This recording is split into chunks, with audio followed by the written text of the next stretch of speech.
राधा स्वामी सतगुरु प्यारे साथ संगत।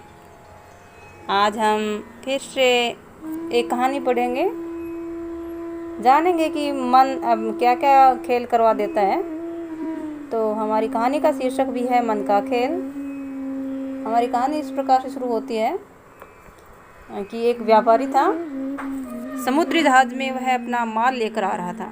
जब वह रास्ते में था कि अचानक समुद्र में तूफान आ गया और उसका जहाज डूबने लगा।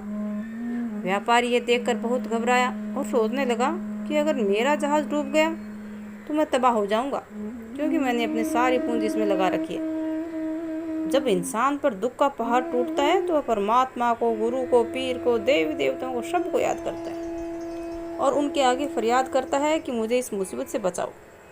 व्यापारी को भी समुद्र के किनारे रहने वाले एक महात्मा की याद आई, जिसके पास वह अक्सर आता जाता था।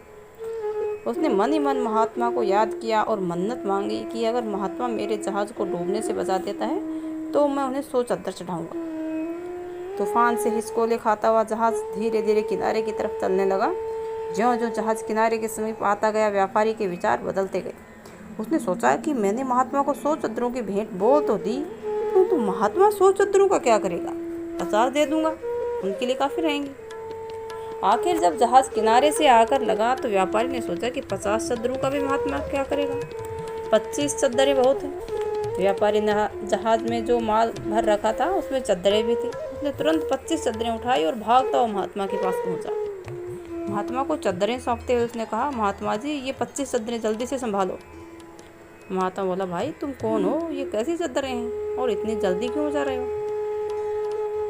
व्यापारी बोला, महात्मा जी, मैं अपने पाप से बचने के लिए इतनी जल्दी कर रहा हूँ। मैं एक व्यापारी हूँ। रास्ते में जब समुद्र में तूफान आया और मेरा जहाज डूबने लगा तो मैंने यह संकल्प लिया था कि अगर मेरा जहाज डूबने से बच जाएगा तो मैं आपको 100 चद्दरें चढ़ा दूँगा। परंतु जो मेरा जहाज किनारे की ओर बढ़ता गया, मेरा मन डोलता गया कि इतने चद्दरों का आप क्या करेंगे। मुझे अपने मन पर विश्वास नहीं है, इसलिए मैं इतनी जल्दी कर रहा हूँ कि कहीं ये मन चद्दरों की संख्या 25 से भी कम न कर दे।